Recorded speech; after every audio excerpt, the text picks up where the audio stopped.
What's going on, everybody? We are back here live here on the OT Radio Show, and we got a good show for y'all today.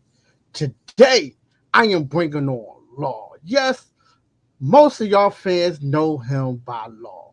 He's a singer, rapper, dancer, producer, multi-instrument player. Now, he worked with, he worked with a couple of artists, opened up for him. Y'all know the name: Rihanna, Alicia Keys, Mars, Black Eyed Peas, Neo, Rick James, Shaka Khan, Morris Day, just to name a couple of people. And he's the leading singer for the P Funk. Oh yeah, the P Funk, baby. And 4020 Funk Mob. Now, he toured with the late great Amy Winehouse and George Clinton with the P Funk. Now, let me go ahead and just give you some more of this man's resume, because see, y'all don't understand the significance of him, right? He worked in the studio with artists like Legacy, one of my favorite, Earth, Wind, and Fire. You already know I love them too. Genuine, we all know with the Pony. Even Jeffrey Osborne, Tyrese, Big Daddy Kane, Rakim, just to name a little few of that right there. I got him here on the show. He gonna chop it up with your boy OT. We gonna talk about the movement. Yes, the movement, the Planet 12 movement. We're gonna talk about a whole lot of things, man. But hey, like I told y'all, the show never stops. We keep it going on and on. And we got him on here. And he'll be on in a couple of seconds. But before we get started to have this good conversation with Law, we're going to go ahead and get the show rolling. And we'll be back here, y'all, here on the OT Radio Show. What's on your mind? What's on your mind is deep though. What's speaking though? We on the air, we on the air. Just take it there, I'ma take it there. Hold up, hold up, hold up. Yeah, I talk about it, but I'm real about it. I speak on it, but don't catch films about it. We can chop it up like it's nothing, baby.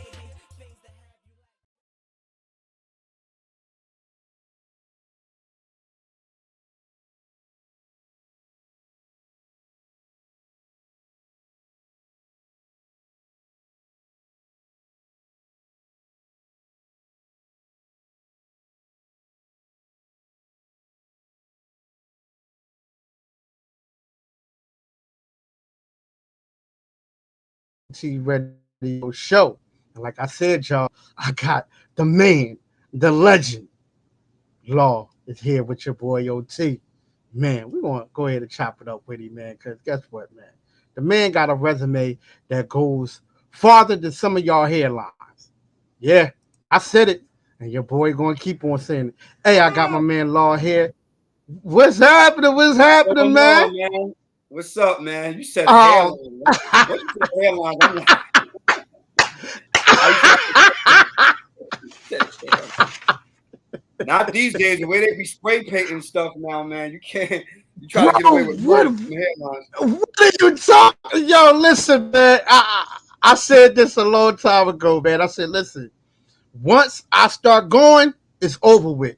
Everything comes off. You know what I mean? I ain't got time to be trying to impress no one. You hear me?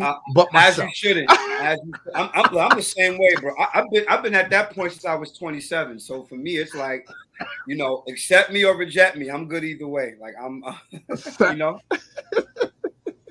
Well, yo, man, let's get dive right into it. For those people who don't know you, those people who do know you, where are you from, and when did you fall in love with music, man? Because you got it going on, bro. Well, first of all, I appreciate that intro, bro. I thank you so much, man. I'm humbled and I'm honored. Number one. Number two, as most the fans may or may not know, because I wear it on my shirt, I wear it on my sleeve, but I'm from Brooklyn, USA, New York City, the home of the concrete jungle, everything else. And Brooklyn is just its own world. It's like most boroughs in certain sections of New York City as a whole is. My love for music basically starts with my famous family. My legendary grandfather, Sam Bluesman Taylor, is known for his work with Etta James, Joey D and the Starlighters, and most notably with the funk group BT Express with their biggest record called "Do Till You're Satisfied." So he is the first and only rock star of the family that kind of opened the door for my mother, Sandra Taylor, who first placed Apollo Theater winner in '86. My late great uncle Bobby Real Deal Taylor, who was a 13-time Apollo Theater Award winner. One of my famous cousins is the great Cheryl Pepsi Riley. Mm-hmm. The list goes on and on. Then my legendary uncle Tony T from Austin, who played with James Brown, Bobby Bird, Fred Wesley, and Kool and the Gang as well. So it starts there. That was my family's my Juilliard for music. So every section was covered. If it was doo-wop, I'm over here. If it's new wave, I'm over here. If it's hip hop, I'm here. Like everybody had a class in my family that I quote unquote attended at some point or another before I even turned the age of 7 years old. So Wow. Well, yo, man, let's talk about the instruments that you play, bro. Like, listen, man, you multi instrument, and I was sitting back and I was watching you play the bass, play the guitar. Like, how, bro? First of all, I just gotta know who taught you all that, or was it self taught? um it's mostly self-taught for the most part because the thing with me is that being in a family environment of musicians and singers, there was always an instrument laying around. So drums is my Mm-hmm. first instrument. So of course I started like any other normal kid. I was beating on encyclopedias in my grandmother's house, and then and fortunately my mother was like, okay, we got to get this kid a set because he's going to tear up everything in the house with these little drumsticks that my mother's boyfriend had gave to me at the time.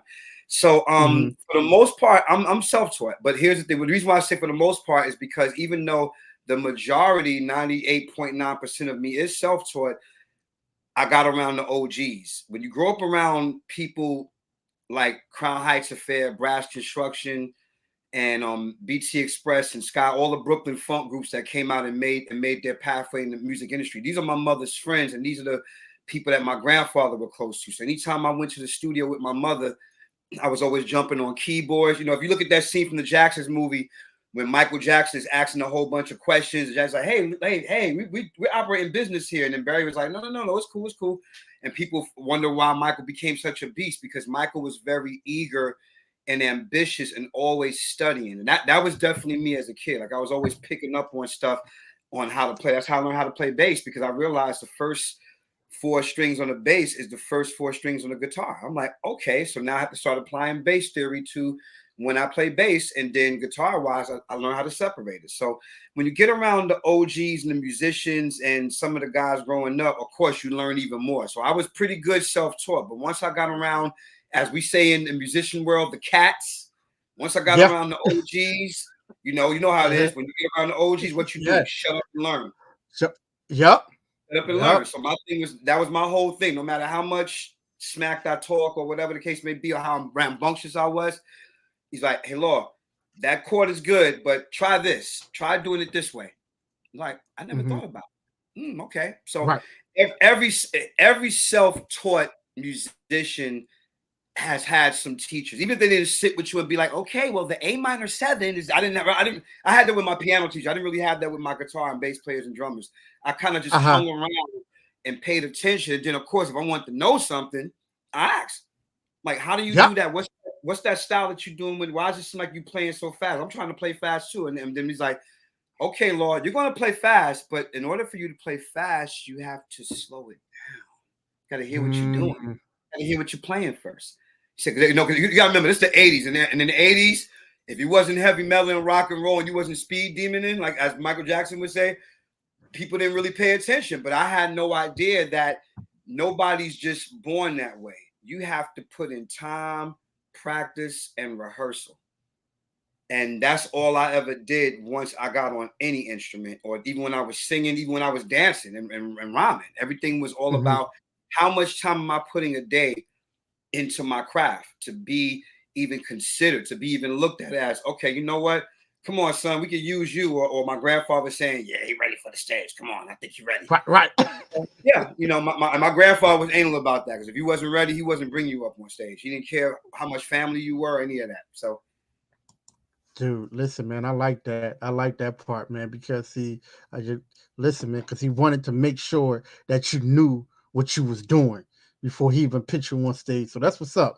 That's definitely what's up. Now, look, a lot of people know you, and a lot of people don't. That you mhm. have worked with the late great Amy Winehouse. Yes, Not only that, and with George Clinton, bro. yes, So absolutely. tell me. your experience with both of them. How was it? Okay. With Amy, she was like the little London sister I never had. So I miss I get emotional when I talk about it sometimes because the when we were building in that short time that we had together with the shows and Hmm. everything, I got to know more about her than most people ever will in terms of that. Not the fact that she was so intensely private and that the world knew what her issues were and things like that, but I got a chance to hang with the Amy that wasn't incapacitated with all the other stuff that she had to deal with, considering her addiction and Facts. having to run every time because people are just swarming the place. I got a chance to sit down and have some of the best conversations with Amy. Amy, very much like Lady Gaga, very much like Adele, and a lot of other um, white people, white artists who are influenced by soul music and R&B. She was definitely a student, bar none, and I say that Hmm. proudly because this girl, I want people to know that Amy knew her stuff. She was a real deal, no joke, nose whole bar student of the genre of music, particularly R&B and hip hop and jazz and blues. But she was a connoisseur of all of those things, and she wasn't even 27 yet at the time when I met her. So that goes to show you that particular part of it. And then in 2022, all the fans around the world that imitate me and Xylon. Shout out to my boy Xylon. That's my partner in crime that was singing back up with me and dancing with me as well. Every time I see people paying homage to the moves or showing the clips and people that run up on me after the show and want me to sign stuff that with my picture in it. We were in the Grammy Museum a couple of years ago during her um, they had a whole thing homage to her over there, and it's just beautiful. So people show me their artwork with her tattoo on it. I'm, she's happy, man. Like just to, I mean, she was already getting that love when she was here. That's the reason why I talk about it often because most people don't get that love until they.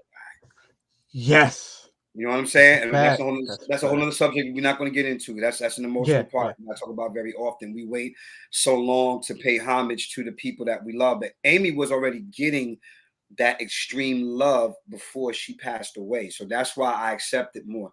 So that's my history with her. Now with George, Hmm. talk about dream come true. I told my mother at 12 years old that I was going to become part of the P Funk Army because once I discovered Parliament Funkadelic, and mind you, I'm an '80s baby, so I came in Right. the era of Atomic Dog and all that stuff. But because I had my uncle, who's a funk legendary drummer, he said, "Yeah, Atomic Dog is good, but let me play you this." So of course he played me "We Want the Funk," Flashlight, and all the stuff that people know George Clinton for. And the thing that struck me the most was the album cover of Mothership Connections. As you know, this is a skinny George in his prime in the UFO Yep.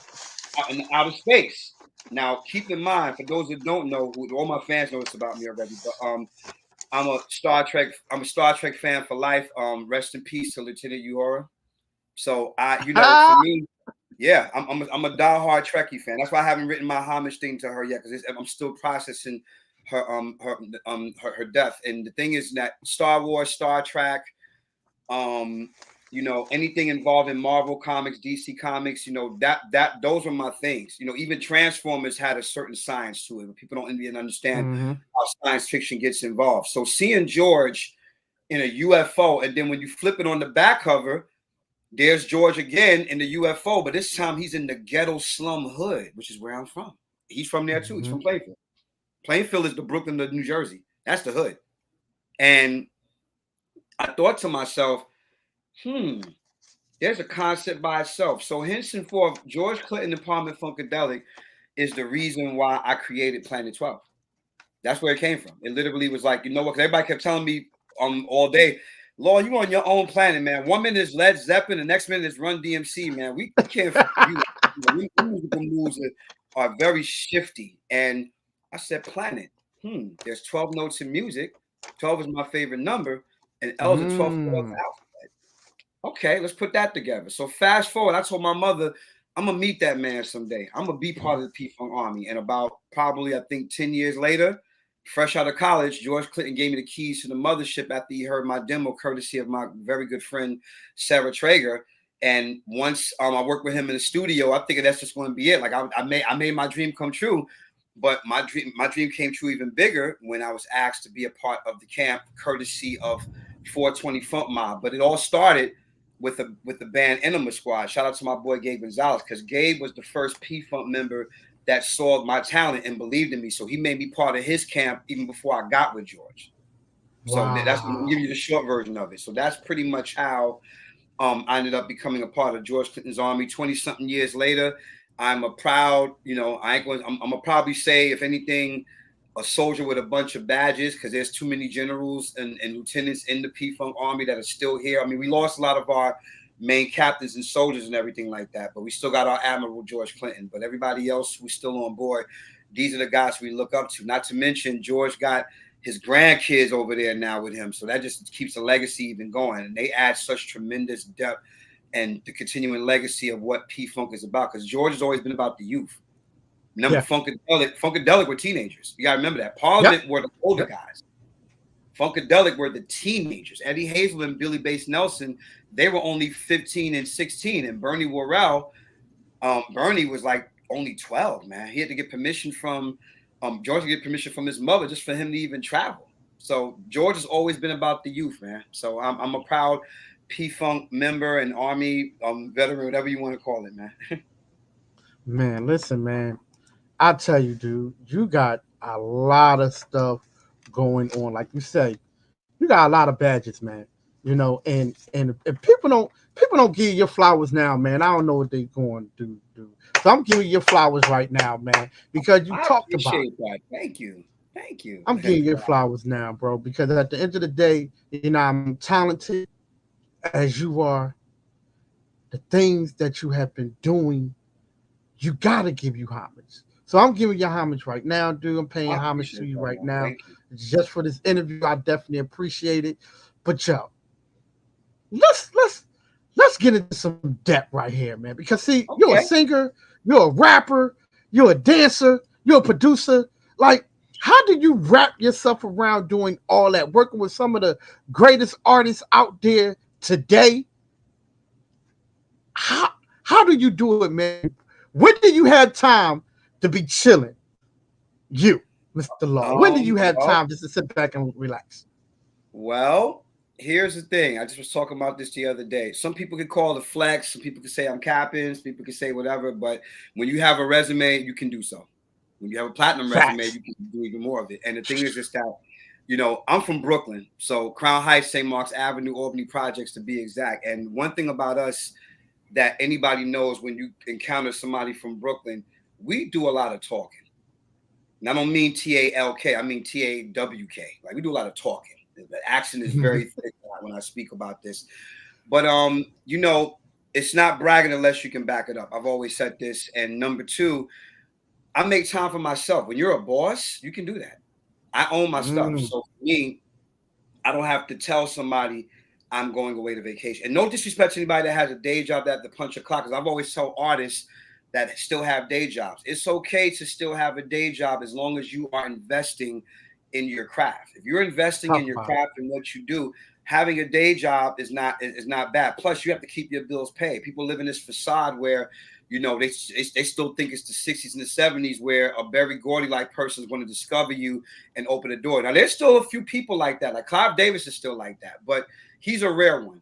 A lot of people in this game, they haven't done that in years. And I'm so glad that I paid attention in the late 80s when I realized that I was going to be a tough act to sign, because number one, I was the industry's worst nightmare. I was young, black, and I knew my business. So when you're Mhm. 15 years old and you know about publishing and royalties, they're not trying to sign you. You know too much. Yep. So I had to figure that part out. I kept saying to myself, I don't get how they would sign so and so, who I know for a fact can't sing worth a damn and can't rap worth a damn, but they'd rather sign these guys. But then it hit me. I thought it was me at first, but then I'm like, you know what? God has a bigger plan for my career, because when you can do all those things and you're smart and you're intelligent and you can't be faded or played, that's a Mm, flex and a muscle by itself. yes, sir. If I told you some of your favorite artists right now, who we all know and love and get played on radio, and trust me, I know this is not rumors or opinions. I work behind the scenes. There's a lot of stuff that I tell people on my Facebook and my Twitter and my Instagram daily. People don't understand that it truly is a flex to be sucker free in this business. Because you got to remember, when record labels turned me down or I wasn't feeling what they was offering me, their mindset, they didn't say it directly, but they gave me this attitude like, well, you're never going to make it in this business. You ain't going to make it without us. Nobody's going to really Planet 12. That's not really, we're going to have to do something with that. Like that. And 20 something years later, the movement keeps growing and growing. My resume gets bigger, and we're not going to talk about bank account statements on there because that's nobody's business. Woo! But just, right. And that's and it's not about, again, not about bragging. It's about letting artists know that if you are consistent and diverse, you can eat in this business. It's no situation, because a lot of times we see television and we're blinded by the, jewels and the guys. I sold this amount of records, this amount of streams. We see all that, not realizing, do you understand that some of these guys had to go through hell and a lot of stuff that they're not even talking about? Yep. You know what I'm saying? It's yep. I knew this. People, people went flat out crazy. It's very interesting how people perceive it, and a lot of fans, they get caught up in the mix. That's why if you look at hip hop and R&B, they always have this. We're the only genre of music that call our legends irrelevant when something doesn't go this way. Like, for example, this whole Khalees and Beyonce thing. And the thing is that what people don't realize is that Khalees is 1,000% right, because she's protecting her intellectual properties that she really doesn't own. If people would have listened, but everybody's like, oh, Beyonce, and I'm like, yeah, I'm a diehard Beyonce fan. But this is business we're talking about. We're not talking about who's better than who and all that other stuff. But fans that don't have information about the industry, they're gonna always go in the favor of what is being shown to them and what's popping. And it'd be different if Khalees was a broke artist, or her. Khalees has been doing very well with her cooking show, and she looks amazing. She looks damn good. So my thing is that it ain't that. People always think, and she said it clear. She said it ain't about. She said people copy me all the time. She said Beyonce always show love. My thing was, she could have gave her sister a call. And I'm like, I kind of agree with that. I ain't gonna lie about that and protect that because I'm a Beyonce fan. It's about business, and her main beef is not even with Beyonce. It's with Pharrell. Right. Yeah. And she's in the right. She's in the right. She said they swindled me out of my rights. Now, most people like, well, that's your fault. You should have learned. I'm like, well, that's easy for people to say if they're not in a position to earn or to be powerful in their own stat, because 90% of most artists that start in this game had the worst contracts. So it's hard to even say that. So to make my point without being long-winded, when I say things like this to you, I am proud to say that Law still gets his publishing checks from the stuff that he did for reality television.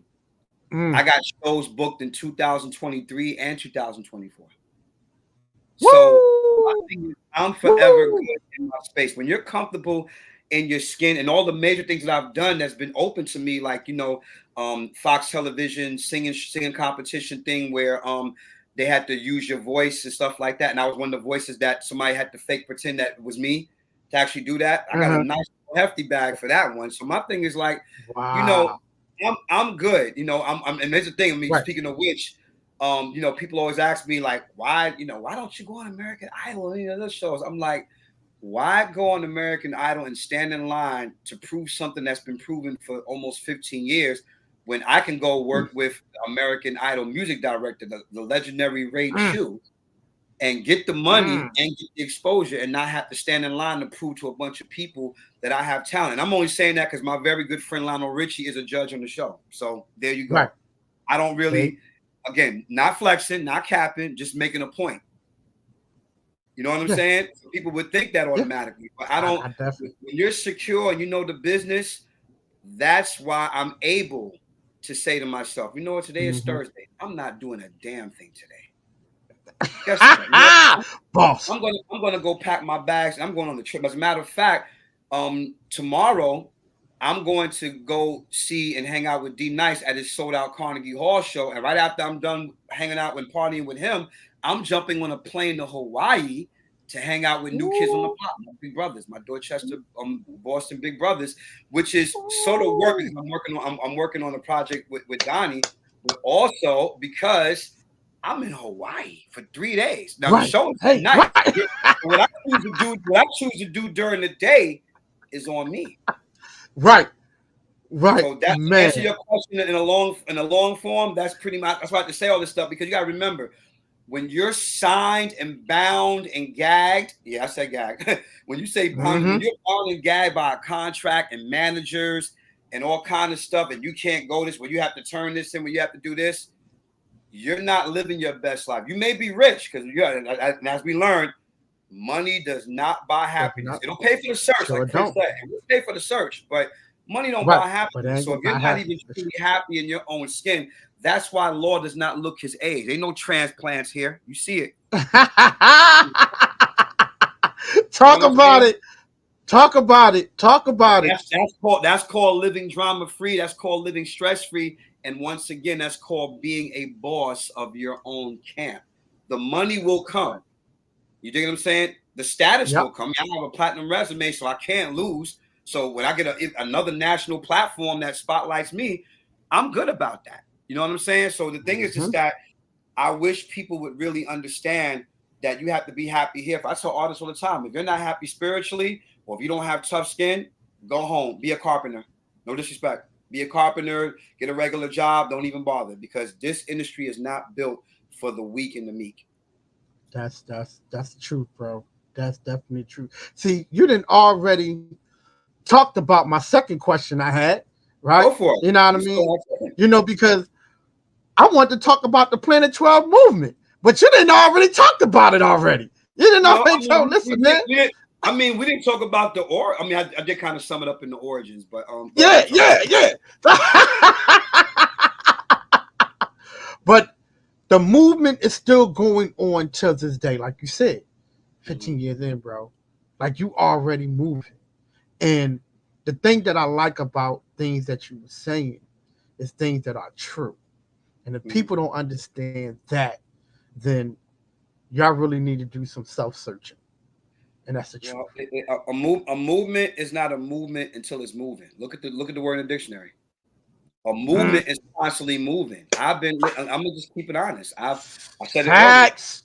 I'll say it earlier, and I'll get more in depth with it since I kind of summed it up with your question. Um, yes, I've been told no.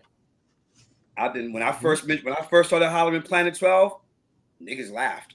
Not everybody, but Mm-hmm. just people like, oh, okay, that's cute. Planet 12. Look at this guy, he's a weirdo. And that I went Right. through all that. Or people that made promises, we're gonna bring you to London and we're gonna do all this stuff, and ended up being a bunch of BS because it was something that I wasn't willing to do to get me there. And I always said to Mm-hmm. myself, and I want people to hear me that everybody who's watching this show, or who will be watching the replay or whatever, however you do it, do understand this. Sometimes God's no is God's protection. Mm. And that if there's certain deals I look back at now, and I said to myself, if I would have signed, that label just folded 4 years ago. If I would have signed, I would have went right along with it. No one is exempt, Mm. man. I'm telling you, no one is exempt. I've seen, like I said, if I had time, I would tell you a bunch of stories from about a lot of different artists who I looked up to that went through hell. And see, we have social media now. See, back then you didn't hear these stories in the 80s and 90s because we didn't have Sure social media. didn't. You had to wait for the interview. You had to wait for 2020. You had to wait for your MTV Raps or whatever to get that full length interview. And even then, there were certain things that you couldn't even say because Yep. you didn't want to ruffle no feathers with your record label. That's why when you see people like Ice Cube who left NWA, it was a statement. All he had was the music because we didn't have any of that. So understand and learn that when people begin to dig deeper into the surface of what the music business is about, after you learn that, your only job in life is to stay healthy.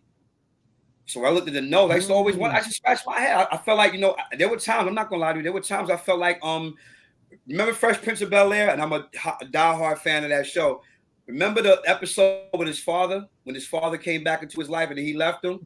Yep. The last Yep. the last line that got me because I remember I was watching the documentary and they were talking about that scene when Will had to force himself to cry. And he said James Avery, the late great James Avery that played Uncle Phil, had to get him and tap into his emotions to get that out of him. And that one line he said that did everything for me. Why don't he want me, man? And that's how I felt at the time in the industry at that moment. That's how I felt, because it was just rejection after rejection. And then some people try to butter it up and make it be like, yeah, you're great. You stand above head and shoulders for more producers, but you just don't have that fire we're looking for. We just don't have that. And Planet 12 is too retro, it's too this and the third. And something just tell me, keep going. Yep. Make yourself a valuable commodity. When I realized the labels weren't checking for me, I went another route. I said, you know what, Lord, start doing some of these weddings. You're getting a lot of offers to do a lot of weddings and stuff. And keep in mind, at that particular era, until Wedding Singer came out and until I came on the scene in New York, being a wedding singer wasn't cool. You know what I'm saying? Now, I'm proud to say that between Adam Sandler's movie and the way I perform on stage, me and my boys, the way we change the way things are done on stage, I can definitely say that I'm one of the guys, or if not the guy, that made the wedding thing cool. I turned it into a commodity, which opened the doors. And because the people who ran the companies were not haters, that put me in the mix with all these big wigs. That's why I tell every artist, perform like it's your last show. Don't go up there. Don't think because there's only 50 people in there, you're just going to give you a little half-ass show. I'm like, no, you don't know who those 50 people are. Yup. You don't know who that person knows. And I say this because that's how he and Lionel Richie became close. We did shows for one of his best friends, who's a multi-millionaire. At the time, I didn't know it. I didn't know. All I kept saying was like, yeah, everybody's cool, but who's the guy with the Brooklyn hat, man? He's all over the place, and he's splitting, he's doing all this. We need to put him in the gig and send him to Hong Kong. I go to Hong Kong, who do we open up for? Rihanna and Lionel Richie. See how life works? You just never know. And that's why I tell people all the time, don't turn down every gig. Some gigs won't be compensated. Now, I do believe in honoring, like if you got a budget and you're working with something, make sure you pay your band. But sometimes if you do a showcase, that's a free showcase. Not all of it. You have to, just your spirit's going to tell you when it's right and when it's not right. And I've been fortunate in this game for 20 years. I have done 99.9% of showcases that actually opened some doors for me that I didn't have to ask for payment for. So I'm saying that to say to you, this is why the movement continues to grow. Because even now, yes, budgets are definitely more exclusive. And of course, in the words of Fat Joe, yesterday's price is not today's price. So at the end of the day, fact. Things come up. You know what I mean? I'm just being real. I mean, when he said that, I was just like the church preached tabernacle, because people don't understand. The more my resume gets bigger and it grows, it's no way that anybody could just come to me, especially when I'm part of an agency that makes sure I get top dollar up ahead every year. So I don't even have to ask that. That's when you know that you're at a place of peace. And again, it's not a flex, it's not a brag, it's not a cap. If you feel that way, then whatever. But it's the thing is, I'm saying is because I want to inspire people who are watching us right now. There's an artist somewhere right now in America that's thinking that they have to slave themselves in the business to go through these shows to get noticed or to do that. It takes a lot to build. I started with MySpace. My back was against the wall. The record labels weren't checking for us. My friend and my DJ at the time, he's like, yo, Lord, just upload your stuff to MySpace. I was skeptical at first. I was still programmed the old way. No, we could get in front of a A&R that's going to believe in us. And it's like, yeah, we could, but we'll be chasing that dream forever. But the future is now. And at that time, MySpace was the future. What future? Yes, it was. Yes, it was. After MySpace kind of dwindled down, next thing you know, oh, shit, Twitter, Facebook, Instagram, Snapchat. You know what I'm saying? So I use every promotion view. I know I even lost a couple of people. They're like, he posts too much. You damn right I do. It's called self-promotion. I don't have no budget or no label backing me. So I'm going to do whatever it is until they know my name. That's the way I felt. I'm like, James Brown did it for the first 4 years of his career. It was like the hardest working man in show business. Who does he think he is? And when James Brown got on that stage, you knew he was the hardest man in show business. I padded my whole thing after him and Jackie Wilson with the moniker most talented kid in the music business. Because at that point, and even now, nobody does what I do. Nobody does what I do. So my thing for me is it gave me a lane that just right for other things. So why am I still Mm-hmm. worried about getting a record deal? People ask me all the time. It's like, well, if you ever got I'm an independent artist with an independent label. My thing is like this. I am the label. Now, if we're gonna Yep. get in, if we're gonna get in bed, quote unquote, and talk about what we're gonna do, it has to make sense. In the words of DJ Quick, if it don't make dollars, it don't make sense. It I'm not makes gonna sit sense. here and Yep. slave myself with all the work that I done put in. And so y'all guys can take what 80, 90% of what I did. No, it doesn't work Nope. that way. It, You have to it doesn't make work it that make way. sense. If you have distribution and things like that to offer, we can sit down and talk. If you're offering me a deal, it has to make sense. Otherwise, I can continue doing what I'm doing because eventually certain things are going to explode in its own pocket.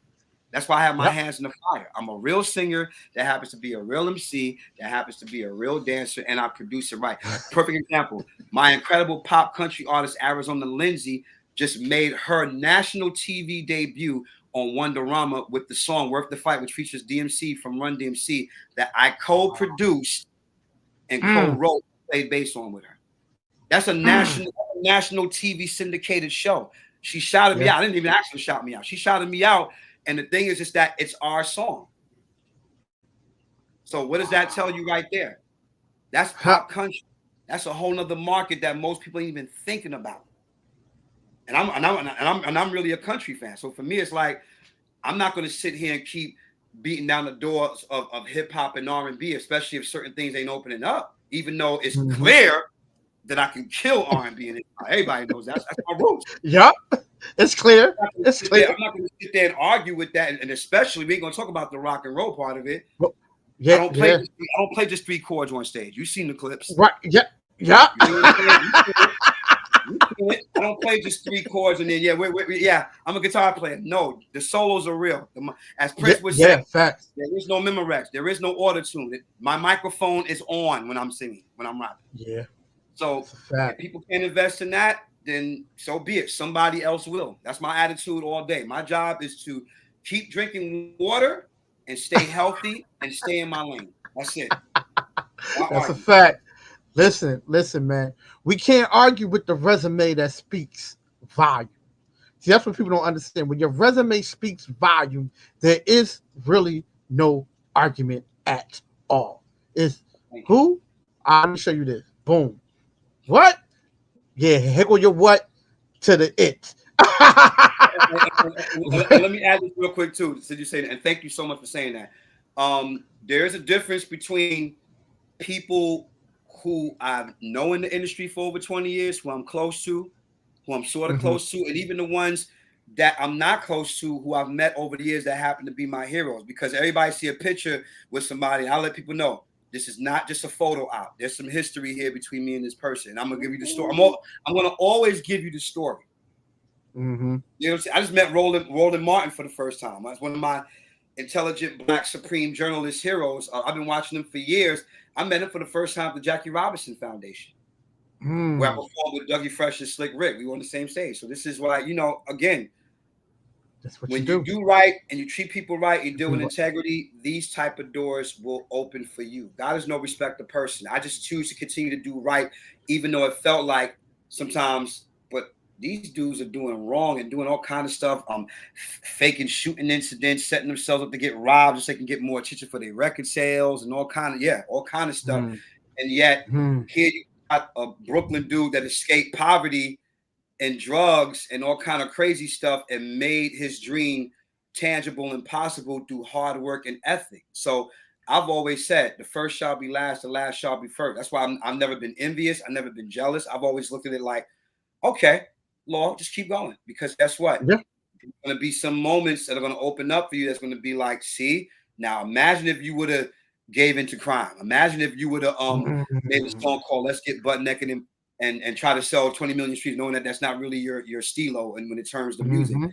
and try to forsake your art for the sake of chasing the dollar or chasing the fame. And then I got kids. So think about this. Yeah, I would have sold 20 million records with a song like that. But then I got most of my daughters. I have granddaughter. I have a granddaughter, two grandsons, and three girls and one son. So my thing is that it Wow. may be nice to the public, but I'm like, they got to live with that for the rest of their life. Their That's father their made a life. song, Yep. let's get butt naked. And so, how does that look for me trying to rush to get fame just to please people in terms of just me doing what I feel in my heart as an artist and then letting it work for me? And that's exactly what it's doing. So, I just wanted to add that in there. Hey, listen, it's the truth. It's the truth. Be original. Be That original, part. and definitely be true to yourself. Because a lot of people is faking the phone. Woo! A lot of people faking the Jesus. phone, bro. Oh, yeah. A lot of people faking the phone. And Mhm. social media, half of the stuff ain't real. I'm just going to just go ahead and throw that out Half. there too. Shit. Let's try But what 90%. 90% of it ain't real. You Yeah. feel what I'm saying? Because there's a lot of fake funking on social media. But shout out to all the people who are doing the real things on social media that Facts. you can tap into. You know what I mean? Because there is some, yeah, yeah. But hey, we all on social media. Everybody do their own thing. You feel what I'm Absolutely. saying? Everybody do their own thing. Never hating on what anybody doing, but always remember that it will come back. If it ain't true, it will come back, and you'll see it for yourself. That So part. that's plain and simple. Yep. So all right, man. Well, listen, man. It was an honor. It was a pleasure to have you on, man. Welcome Thank to the you. family. You Appreciate got it, to man. come back on, bro, man. You got to Oh, come back listen, on, man. you let me know. I will definitely do so, man. Yeah, yeah, man. Because listen, man, we got to. Oh, what are the tours? Where are you going to be touring at this year? Because I already know you got a line up right now. All right. Well, let's. Well, I mean, there's a lot of different shows I do, but the more outside shows that are available to the public, we have a huge show on August 14th in Harlem with the legendary Harlem Maestro, my big brother Ray Chu from Dancing with the Stars and American Idol. Me and him, you know how we do when we team up and kick some ass on stage. August 14th in New York City in Harlem at Grant's Tomb. That's August 14th, starting at 5 o'clock. So make sure you come down. It's a free show. Bring your family. Bring anybody who's a musician in your family, an artist, and they want to see what art she looks like.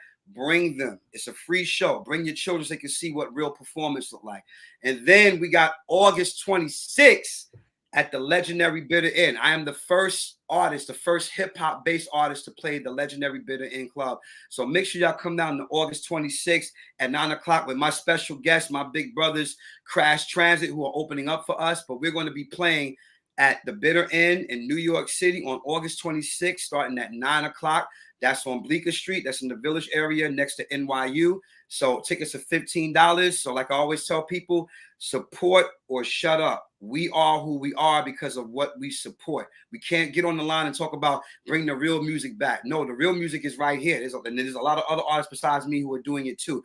We just have to get out and get up off our ass, get up off our sofa and support. So those are the 3 dates that we have so far. And we have a special date coming up on October 5th at the Cutting Room. Now, the ticket link is not up yet for that, but I'm going to say this. We have two very special guests that are going to be joining me. We got some legends that will be joining me on October 5th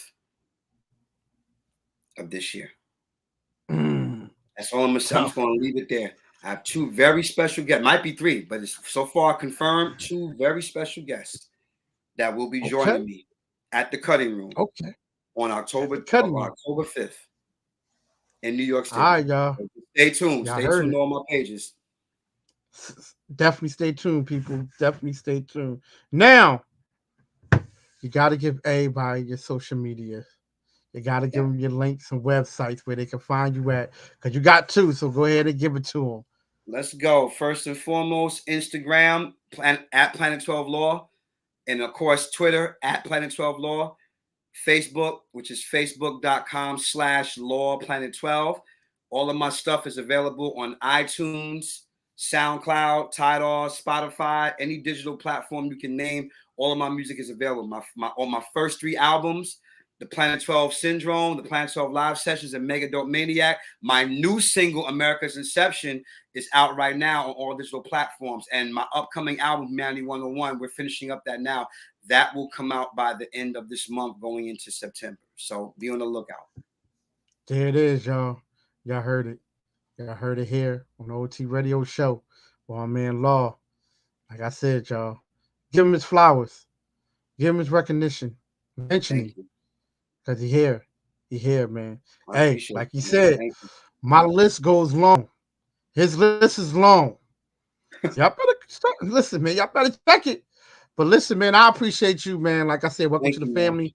Got to come back on, man. Thank you, thank you, thank you, man. Enjoy the Thank you for rest of your having me. I day. appreciate being here. I can't wait to Oh come back. man, listen, bro. It is my pleasure, cuz let me go ahead and say this, and I always say this. Without you, they won't be having conversation with me or seeing me because y'all help me at the end of the day. So I appreciate you trusting in me to have a conversation with you to get everything out. So I No, thank you. appreciate that. Appreciate that. Most definitely. Most definitely. All right, man. Well, listen, man. I'll check you out later. I'll shoot you a message. You know what I mean? Make sure you stay in touch, bro. We here. I'm right across the other bridges, down 95. You know what I mean? Just in case you want to go over one bridge, I'm down Man, 95. You know what I I mean? know. So I know where that is. Trust me. I know exactly where that is. I so been around yo, the world and spoke to everybody twice, so I know exactly what you mean, bro. yes, sir. Yes, sir. All right, man. Well, look, man. Much love. Enjoy the rest of your day, man. And Thank shouts you. out to you, bro. We appreciate you over here, bro. And All nobody right, else, man. we appreciate you. All right, bro. Peace out. Over and out, man. Man, Thank good. you. Yes, sir. Oh, man. Good show. Good show. Let me tell y'all something, man. When we have the artists and producers and songwriters and everybody on, I'm telling y'all, man, y'all got to start checking these folks, man. These folks' resume speaks for themselves. But see, y'all don't know about them because y'all don't see them or they not flashy on Instagram or social media. But these are the people. His resume speaks for itself. He worked with some of y'all famous artists, some of the artists that y'all love, some of the artists that y'all love to see. He worked with them. And now I just had him on to chop it up with your boy OT. But hey, tomorrow we got my man from Color Me Bad. Yeah, Mark is joining us here. We had to reschedule because it was a whole bunch of plane delays, but he is definitely coming back on to talk to your boy tomorrow at 5:15 here on the OT Radio Show. And like I always say, y'all, if someone asks you how you doing, you tell them I'm doing better than yesterday. So yo, I appreciate everybody, appreciate all the love. And I got a special announcement that's going to be happening this weekend. So make sure y'all all tune in and holla at your boy OT, man. I appreciate y'all and I love y'all. Y'all be good. Thank you for watching. Stay tuned tomorrow. I got my man from Color Me Bad, Mr. Marcus, joining us here in the show. We're going to talk about their new single. All right. And they actually on tour now, if I'm not mistaken. So thank you for watching. And I will see y'all tomorrow. Same time, same place, here on the OT Radio Show. Peace out, y'all. Be easy. Enjoy your day. Holla.